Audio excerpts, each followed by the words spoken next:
तो गाइज कैसे हैं आप सब लोग। आई होप आप सब ठीक होंगे। तो आप लोग जो है आपके एग्ज़ाम की तैयारी कर रहे होंगे। ठीक है, आप ये मत सोचिए कि आपका एग्ज़ाम जो है वो कैंसिल हो जाएगा। अभी तक जो है ऑफिशियल नोटिस तो आया नहीं है और क्या हो सकता है कि वो आपका फीमेल कांस्टेबल का जो एग्ज़ाम है वो ले ले। तो क्या पता वो लीक ना हुआ और उसका एग्ज़ाम जो आपका हो जाए। तो इसलिए जो है आपने देखा ही होगा कि आपका जो हरियाणा पुलिस मेल कांस्टेबल का एग्ज़ाम जो हुआ था ना, तो उसमें जो सबसे ज़्यादा क्वेश्चन जो है वो एग्रीकल्चर और एनिमल हस्बेंड्री से पूछे गए थे। ठीक है, तो अभी जो आपकी ये जो क्वेश्चन पूछे गए थे ये कौन सी बुक से आए थे, ये हम जो है आपको इसी वीडियो में जो है वो बताएंगे। ठीक है, तो बने रहिएगा इस वीडियो में और लास्ट तक ज़रूर देखना। और हाँ, इस वीडियो में जो है कुछ क्वेश्चन भी करेंगे। ठीक है, और अगर आपको भी क्वेश्चन अच्छे लगे तो आप कमेंट करके ज़रूर बताना। ठीक है, और उसके बाद जो है फिर हम नेक्स्ट जो क्वेश्चन जो है डेली जो है थोड़े बहुत क्वेश्चन हम करते रहेंगे। ये देखिए आपकी जो ये बुक है ना, ये वाली बुक है। ठीक है, ये जो बुक है ये वाली देख लीजिए आप।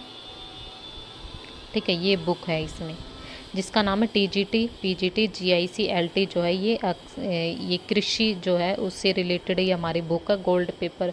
सोल्ड पेपर है इसमें हमारे प्रैक्टिस बुक है ये हमारी। ये आप कहीं से भी परचेज कर सकते हैं, आपके नियर बाई कहीं पे भी मिल जाएगी। अगर आप इसको ख़रीदना चाहते हैं तो आप इसको ख़रीद सकते हो। ठीक है, इसी बुक में से जो है जितने भी आपके क्वेश्चन थे ना, हर एक क्वेश्चन जो है इस बुक से ही आया था। ठीक है, तो चलिए अब हम जो है बिना टाइम वेस्ट करते हुए इस बुक में जो क्वेश्चन है, वैसे मैं आपको इस बुक में जितने भी क्वेश्चन है वो जो है मैं आपको करवा दूंगी। अगर आपको मेरी वीडियो पसंद आएगी, अगर आप मेरी वीडियो को लाइक करोगे, ठीक है, अच्छी लगेगी आपको, आप कमेंट करके बताओगे तो मैं इसके डेली क्वेश्चन करवाऊंगी। ठीक है, आप मुझे कमेंट करके बताना अगर आपको अच्छे लगे, आप चाहते हो कि मैं डेली जो है इसके सारे जो क्वेश्चन है उनको करवा दूँ, तो मैं आपको सारे क्वेश्चन जो है वो मैं करवा दूंगी। 10 दिन के अंदर जो है ये सारी बुक जो मैं आपको कंप्लीट करवा दूंगी। तो चलिए अब जो है हम बिना टाइम वेस्ट करते हुए जो है इस वीडियो को स्टार्ट करते हैं और इसके क्वेश्चन जो है उनको कर लेते हैं। ठीक है, तो चलिए अब जो है इसके क्वेश्चन जो है हम कर लेते हैं। ये देखिए हमारा ये देखिए इसमें जो देखिए हमारा फर्स्ट क्वेश्चन देखिए इसमें क्या दिया हुआ है। ठीक है, ये वाला देखिए फर्स्ट क्वेश्चन इसमें क्या दिया हुआ हमारा, पशुओं में एटिविज्म किससे संबंधित है। ठीक है, इसमें पूछा है कि जो हमारी पशु होते हैं उसमें एटिविज्म जो होता है वो हमारा किससे संबंधित होता है। इसके ऑप्शन दे रखे हैं हमें। ठीक है, गुणों का गायब होना, ठीक है, गुणों की पुनरावृत्ति होना, गुणों का समाप्त होना, या फिर इनमें से कोई नहीं। इसका जो राइट आंसर होगा वो हमारा क्या हो जाएगा, ऑप्शन नंबर बी हो जाएगा, यानी कि गुणों की पुनरावृत्ति होना।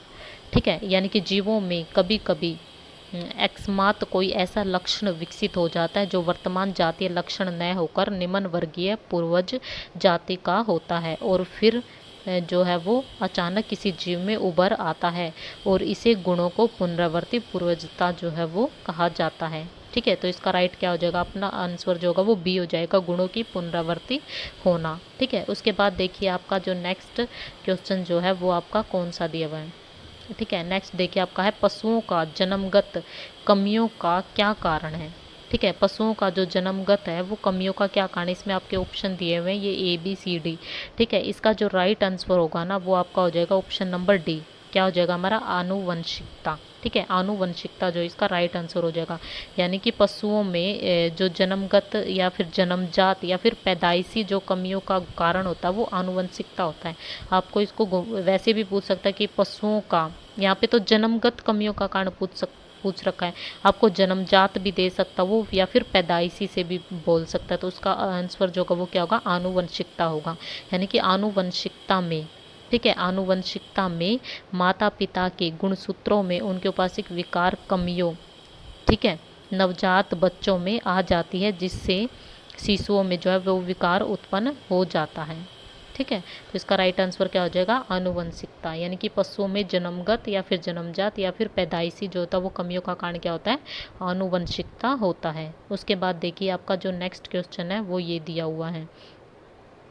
ठीक है, नेक्स्ट क्वेश्चन देखिए इसमें क्या दिया हुआ है, दुग्ध जवर पशुओं में किस तत्व की कमी से होता है। ठीक है, यानी कि जो आपका दुग्ध जवर है वो पशुओं में जो है वो किस तत्व की कमी से होता है। ठीक है, कौन से तत्व की कमी से होता है, तो इसका जो राइट आंसर होगा वो आपका हो जाएगा कैल्शियम, यानी कि कैल्शियम की कमी से होता है। यानी कि जो हमारा दुग्ध जवर होता है वो पशुओं में किस तत्व की कमी से होता है, आपका कैल्शियम की कमी से होता है। ठीक है, यानी कि पशुओं में जो दुग्ध जवर होता है वो कैल्शियम की कमी से होता है। ठीक है, किसकी कमी से होता है? आपका कैल्शियम की कमी से होता है। ठीक है, और यह अधिक दूध देने वाले पशुओं में होता है, यानी कि जो सबसे ज़्यादा दूध देते हैं ना उन्हीं पशुओं में होता है ये क्या? दुग्ध जवर। ठीक है, दुग्ध जवर होता है। इसमें शरीर में क्या हो जाती है? आपकी कैल्शियम की कमी हो जाती है। ठीक है, कैल्शियम ग्लूकोनेट के 25% घोल का इंजेक्शन मिल्क फीवर तथा रेंटस की बीमारी में दिया जाता है। ठीक है, यह दवाई बाजार में मेइफेक्स के नाम से मिलती है। ठीक है, उसके बाद देखिए आपका नेक्स्ट क्वेश्चन, पशुओं में खुरपका एवं मुंहपका बीमारी सामान्यतः किस मौसम में होती है? ठीक है, इसका आंसर क्या हो जाएगा बताइए? यानी कि पशुओं में खुरपका एवं मुंहपका बीमारी सामान्यतः किस मौसम में हो जाती है? यानी कि इसमें ऑप्शन दिए हुए आपकी सर्दी, ठीक है, सर्दी, गर्मी, बरसात या फिर बसंत। ठीक है, जो हमारे पशु होते हैं उनमें जो खुरपका बीमारी होती है ना, या फिर मुंहपका बीमारी बोल सकते हो, वो आपके बरसात के मौसम में होती है। ठीक है, कौन से मौसम में होती है? आपके बरसात के मौसम में होती है। ठीक है, उसके बाद देखिए आपका नेक्स्ट क्वेश्चन, और ये भी देखिए ये जो होते हैं हमारे, यह एक वायरस से फैलने वाला रोग है। ठीक है, किससे फैलने वाला रोग आपका? ये वायरस से फैलने वाला रोग है। ठीक है, वायरस से फैलने वाला रोग है। भारत में यह एशिया फर्स्ट विषाणु द्वारा बरसात के मौसम में सामान्यतः फैलता है। पशुओं के खुर, मुंह व थनों के आयन पर इसके लक्षण उभरते हैं। इसके लक्षण भी पूछ सकता है, कहाँ पे होते हैं? पशुओं के जो खुर होते हैं, मुंह होते हैं, जो उनके थन होते हैं ना, उनके उसमें होते हैं। दुधारू पशु में दूध की मात्रा क्या हो जाती है? फिर इसी अगर ये खुरपका जो रोग हो जाता है ना अगर पशु में, उससे क्या होगी? आपके जो दूध की मात्रा होगी ना, पशुओं में जो दूध की मात्रा होगी वो घट जाएगी, कम हो जाएगी, और पशु जो वो दुर्बल हो जाएगा, यानी कि पतला हो जाएगा। ठीक है, इससे बचाने के लिए पशुओं को खुरपका मुंहपका वैक्सीन के टीके लगवाने चाहिए। ठीक है, किसके? वैक्सीन के टीके लगवाने चाहिए। उसके बाद देखिए रानीखेत बीमारी किस पशु से संबंधित है?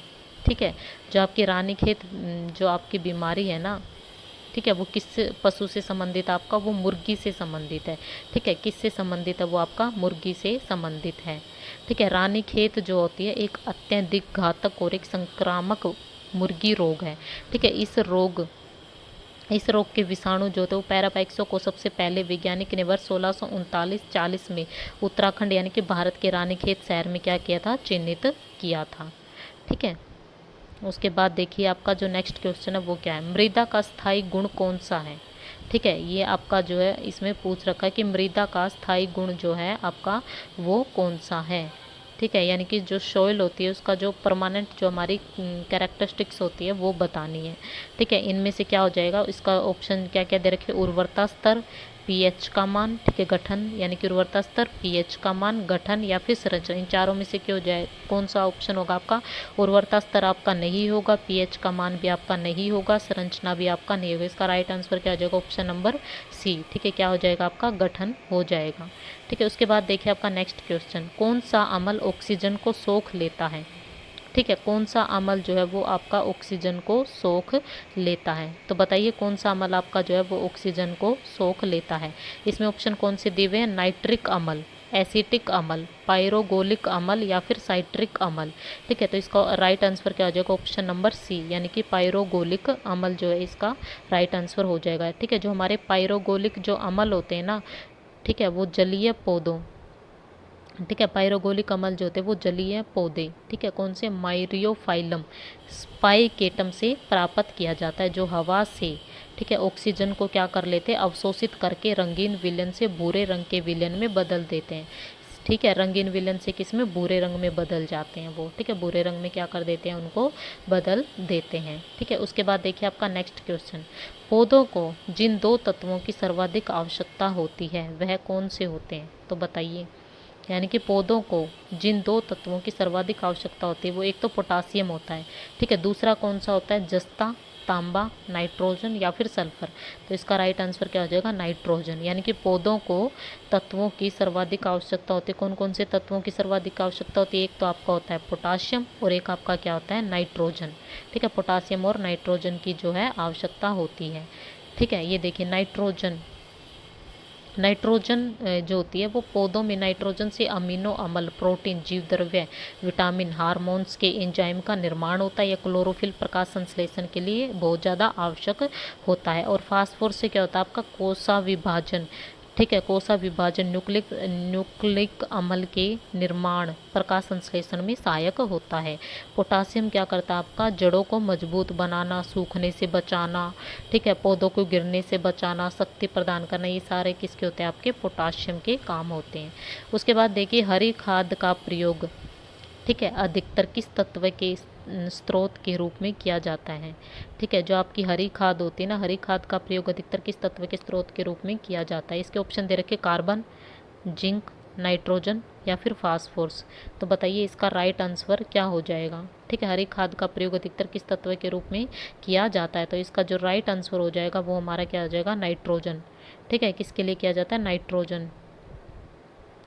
ये देखिए आपका ये दे रखा है, नाइट्रोजन प्रतिशत जो होती है वो किस में कितनी होती है ये भी बता रखी है। इसमें नील में कितनी होती है, 0.78%, मसूर में कितनी होती है, 0.70% होती है, खेसारी जो होती है वो उसमें कितनी होती है, 0.54% होती है, मूंग में 0.53 होती है, सेंजे में कितने 0.51 होती है। ये भी आपसे जो है आने वाले जो एग्जाम उनमें पूछ सकते हैं, तो इनको भी आप जो है एक बार पढ़ लीजिएगा। एक बार पढ़ लोगे तो उससे आपको याद हो जाएगा। अगर इन क्वेश्चन को अगर आप एक बार पढ़ लोगे ना तो ही आप जो है उनको अच्छे से कर पाओगे। ऐसी कोई बात नहीं, एक या दो बार आप जो इनको अच्छे से देख लीजिएगा, उसी में जो आपके हो जाएंगे।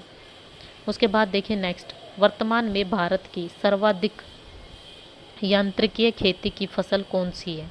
ठीक है, ये थोड़ा घुमा के पूछ रखा है, ये तो सभी को पता होगा। भारत में सबसे ज़्यादा जो कौन सी खेती की जाती है, हमारी गेहूं की जाती है। ठीक है, इसका राइट आंसर क्या हो जाएगा, वीट, यानी कि गेहूं जो है इसका राइट आंसर हो जाएगा।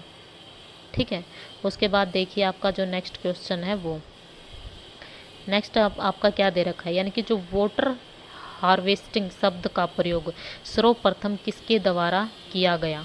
ठीक है, जो आपकी वाटर हार्वेस्टिंग है ना, ठीक है, वाटर हार्वेस्टिंग है, उसका जो प्रयोग है सबसे पहले किसके द्वारा किया गया था, बताइए। इसको ऑप्शन दे रखे आपके, डॉक्टर G.S. शल के द्वारा, डॉक्टर लाल के द्वारा, मायोर्स के द्वारा या फिर मेयर के द्वारा। तो इसका जो राइट आंसर होगा वो होगा ऑप्शन नंबर सी। ठीक है, मायोर्स के द्वारा जो है इसका प्रयोग किया गया वाटर का। ठीक है, किसका, वाटर हार्वेस्टिंग का। ठीक है, उसके बाद देखिए आपका नेक्स्ट क्वेश्चन, धान के थ्रेसर में गहाई करने वाले ड्रम का प्रकार कैसा होता है। तो बताइए जो आपका धान का जो थ्रेसर होता है ना, उसमें गहाई करने वाले, ठीक है, ड्रम का जो प्रकार होता है वो कैसा होता है। इसके ऑप्शन दे रखे, छड़ प्रकार होता है, हथौड़ा जैसे प्रकार होता है, या फिर खुंटी जैसा होता है, या फिर इनमें से कोई नहीं। तो क्या हो जाएगा आपका खुट्टी, जो यानी कि पैग टाइप का होता है। ठीक है, किसका, पैग टाइप का होता है। ठीक है, खुट्टी प्रकार जो उसका होता है। उसके बाद देखिए आपका नेक्स्ट, ड्रिप सिंचाई में जो है भारत का अग्रिम प्रदेश कौन सा है, यानी कि ड्रिप की जो सिंचाई होती है ना उसमें भारत का अग्रिम प्रदेश जो है वो कौन सा है। तो बताइए, पंजाब, महाराष्ट्र या फिर यूपी या फिर हरियाणा। तो पंजाब भी नहीं होगा, हरियाणा भी नहीं होगा, यूपी भी नहीं होगा, कौन सा हो जाएगा, ये इसका हो जाएगा महाराष्ट्र। ठीक है, कौन सा हो जाएगा, महाराष्ट्र हो जाएगा। यानी कि भारत में ड्रिप सिंचाई के अग्रणी राज्यों में कौन सा है आपका, महाराष्ट्र है। ठीक है, कौन सा है आपका, महाराष्ट्र। ठीक है, यानी कि जिसके 32 लाख हेक्टेयर भूमि से 6 लाख हेक्टेयर भूमि पर क्या की जाती है, ड्रिप की सिंचाई की जाती है। ठीक है, 6 लाख हेक्टेयर भूमि पे ड्रिप की सिंचाई की जाती है इसमें। ठीक है, उसके बाद देखिए, भूमि की आर्द्रता नमी का मापन किस मीटर के द्वारा किया जाता है। तो इसका जो है आप आंसर बताइए कि भूमि की जो आर्द्रता होती है, ठीक है, यानी कि सोइल मॉइस्चर जो होता है उसको मेजर करने के लिए किसका प्रयोग किया जाता है। फर्स्ट इसमें दे रखा टेंसियोमीटर, थर्मामीटर, पोटोमीटर, हाइग्रोमीटर। तो इसका जो राइट आंसर होगा ना वो हो जाएगा आपका ऑप्शन नंबर ए। ठीक है, टेंसियोमीटर का जो है इसका प्रयोग इसमें किया जाता है सोइल मॉइस्चर के लिए। ठीक है, ये देखिए इसमें और भी जो है आपके एक्सप्लेन कर रखे इसमें। इसका तो ऑप्शन मैंने बता दिया आपको। ठीक है, टेंसियोमीटर आएगा भूमि की आर्द्रता के लिए, टेंसियोमीटर आएगा। उसके बाद देखिए आपका जो थर्मामीटर है, ठीक है, थर्मामीटर आपका किसके लिए होता है, थर्मामीटर होता है आपका ताप मापने के लिए। ठीक है, पोटोमीटर आ जाए तो पोटोमीटर यानी कि देख पोटो पत्ते, पोटोमीटर किससे, पत्तेदार पौधों के तनों द्वारा अवशोषित जल की दर के लिए। हाइग्रोमीटर किसमें, वायु में आर्द्रता के लिए। ठीक है, उसके बाद देखिए रीपर का प्रयोग किस कार्य के लिए किया जाता है। ठीक है, इसका आंसर देखो क्या होगा, यानी कि जो आपकी रीपर होती है, रीपर का प्रयोग किसके लिए किया जाता है, यानी कि सोविंग शीड यानी कि बीज बुआई के लिए, फसल कटाई के लिए। ठीक है, या फिर फसल गहराई के लिए, या फिर फसल कटाई एवं गहराई दोनों के लिए। ठीक है, तो रीपर का प्रयोग किसके लिए किया जाता है? आपका फसल कटाई के लिए किया जाता है। ऑप्शन नंबर बी क्या हो जाएगा? इसका राइट आंसर हो जाएगा। किसके लिए? फसल कटाई के लिए किया जाता है। ठीक है, इसमें ये पढ़ लेना आप। ये देखिए और भी दे रखे, बुआई के यंत्र दे दिए, जैसे देसी हल, cultivator, dibbler, seed drill, planter. ठीक है ये। उसके बाद देखिए आपका नेक्स्ट क्वेश्चन दे रखा है। ठीक है, यानी कि जो आपकी डिस्क होती है, ठीक है, डिस्क हैरो, ठीक है, डिस्क हैरो की वेदन गहराई किसके द्वारा बढ़ाई जाती है? तो बताइए किसके द्वारा बढ़ाई जाती है? तो इसका जो ऑप्शन दे रखे वो आपकी क्या दे रखे हैं? गैंग कोण, घुमाव कोण, डिस्क कोण, या फिर ऑल ऑफ द अबोव। तो इसका क्या आ जाएगा आपका? ये तीनों ही आपके आंसर, यानी कि ऑल ऑफ द अबोव जो है इसका आंसर हो जाएगा। ठीक है, उसके बाद देखिए आपका नेक्स्ट, जेली बनाने के लिए सबसे उपयुक्त फल कौन सा है? तो बताइए जो आपकी जेली बनाने के लिए सबसे उपयुक्त फल जो है वो कौन सा है? आम, अमरूद, केला, या फिर नींबू। तो जेली बनाने के लिए किसका उपयोग होता है? सबसे उपयुक्त फल जो है वो कौन सा? आपका अमरूद। ठीक है, कौन सा हो जाएगा आपका? वो हो जाएगा आपका अमरूद। ठीक है, यानी कि ऐसे फलों को जेली के लिए चुनना चाहिए जिसमें सुगंध, ठीक है, क्या क्या होनी चाहिए? जिसमें सुगंध, पैक्टिन, एसिड प्रचुर मात्रा में। ये फल कौन कौन से हो जाएगा? एक तो आपका अमरूद भी होता है, अमरूद तो होता है, ये सेब, करौंदा, ठीक है, ये सारे क्या होते हैं आपके? वो होते हैं जिसमें क्या किया जाता है? जेली के लिए चुना जाता है जिनको। ठीक है, अमरूद जो है वो जेली बनाने के लिए सबसे उपयुक्त फल है, जिसमें क्या होती है? पैक्टिन की मात्रा जो होती है सबसे ज़्यादा होती है। उसके बाद देखिए आपका नेक्स्ट, कुकर बिट्स की पौध तैयार करने के लिए पॉलीथीन बैग का क्या आकार उपयुक्त होता है? ठीक है, इसमें दे रखा option A 4x6 centimetre, 10x15 centimetre, ठीक है, 25x35 सेंटीमीटर, 40x50 सेंटीमीटर। तो इसका राइट आंसर क्या हो जाएगा आपका? बी हो जाएगा, 10x15 सेंटीमीटर जो है इसका राइट आंसर हो जाएगा। उसके बाद देखिए आपका नेक्स्ट क्वेश्चन। ठीक है, उसके बाद नेक्स्ट क्वेश्चन, ये तो आपने बता दिया 10 और 15 इसका सही आंसर है। ठीक है, उसके बाद देखिए इसमें क्या दे रखा? खरबूजे के लिए बीज दर किलोग्राम प्रति हेक्टेयर कितनी है? ठीक है, यानी कि खरबूजे के लिए बीज दर जो होती है वो किलोग्राम प्रति हेक्टेयर कितनी है वो हमें बतानी है। ठीक है, इसका ऑप्शन क्या आ जाएगा आपका? बी जो है इसका राइट आंसर होगा। 2 से 3 किलोग्राम जो है वो बीज होना चाहिए। ठीक है, कितना हो जाए? 2 से 3 किलोग्राम बीज जो है वो होना चाहिए। उसके बाद देखिए आपका नेक्स्ट, सलाद के लिए, ठीक है, यानी कि सलाद के लिए जो नस्ल होती है ना उसमें बीज बोने का महीना कौन सा होता है? सॉरी, सलाद के लिए नर्सरी में बीज बोने का महीना कौन सा है? ठीक है, यानी कि सलाद के लिए नर्सरी में बीज बोने का महीना कौन सा है? तो सलाद के लिए कौन सा महीना जो है, कौन से महीने में बोया जाता है आपका? जुलाई अगस्त, सितंबर अक्टूबर, नवंबर दिसंबर, या फिर मार्च अप्रैल। तो इसका जो राइट आंसर होगा वो हमारा आ जाएगा ऑप्शन नंबर बी, यानी कि सितंबर और अक्टूबर जो है इसका राइट आंसर जो है वो हो जाएगा। ठीक है, यानी कि सलाद की जो कुछ किस्मों की जो पौध होती है ना वो तैयार की जाती है, और जब 5-6 हफ्ते के हो जाते हैं तो उन्हें खेत में रोप दिया जाता है। ठीक है, कितने हफ्तों में उसमें खेत में रोप दिया जाता है आपका? 5-6 हफ्ते में जो खेत में रोप दिया जाता है। ठीक है, और इसका समय क्या होता है आपका? सितंबर से अक्टूबर होता है। ठीक है, और इतने में ये आपकी दूरी बता रखी है, इसको भी याद कर लीजिए। इसमें एक तो ये जो वीक बता रखे हैं इनको याद कर लीजिए आप, और ये सितंबर अक्टूबर जो आपका महीना तो बता ही दिया है इसमें। ठीक है, और एक ही इसकी सेंटीमीटर में जो, ये तो इतने वैसे इम्पोर्टेंट तो नहीं है बट एक बार इसको भी देख लीजिएगा आप लोग।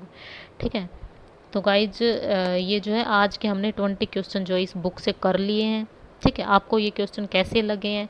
ठीक है, ये जो बुक है ना, जितने भी आपके क्वेश्चन आए थे ना एचएसएससी जो आपके मेल कांस्टेबल जो हरियाणा पुलिस का एग्ज़ाम हुआ था उसमें जितने भी क्वेश्चन आए थे ना वो सारे इसी बुक से आए थे। और धीरे धीरे जो है मैं इस बुक के जो आपको इस बुक में जितने भी क्वेश्चन आए हुए हैं ना वो मैं सारे क्वेश्चन जो है आपको इसमें जो है वीडियो में कवर करवा दूँगी। आपको टेंशन लेने की ज़रूरत नहीं है। अगर आपको ये क्वेश्चन अच्छे लगे, आज मैंने जितना पढ़ाया आपको अगर सही लगा, अच्छा लगा, तो इस वीडियो को लाइक कीजिए, शेयर कीजिए और हमारे चैनल को सब्सक्राइब कीजिए और कमेंट करके ज़रूर बताइए कि आपको ये वीडियो कैसी लगी। और अगर आपको वीडियो अच्छी लगी तो कमेंट करके बताइएगा कि कैसी लगी। और उसके बाद जो अगर आपको ये पूरी बुक जो है पढ़नी है, इस पूरी बुक के क्वेश्चन जो मैं आपको करवाऊँ आप चाहते हो, अगर तो आप कमेंट करके जो है आप इसमें लिख दीजिए, कमेंट में बता दीजिए कि आपको डेली वीडियो इस पे जो है एग्रीकल्चर और एनिमल हस्बेंड्री की इस बुक की डेली वीडियो चाहिए या फिर नहीं चाहिए। आप कमेंट करके ज़रूर बताना, ठीक है। तो इसको इन जो ये जो जितने भी क्वेश्चन हैं इनको आप एक से या फिर दो बार, अगर आप दो बार पढ़ लोगे ना तो उसके बाद आपको पढ़ने की ज़रूरत नहीं है। इसमें जो है सारा एनिमल हस्बेंड्री और जो आपका एग्रीकल्चर है वो सारा कवर हो जाएगा। तो thank you so much guys for watching this video. Thank you.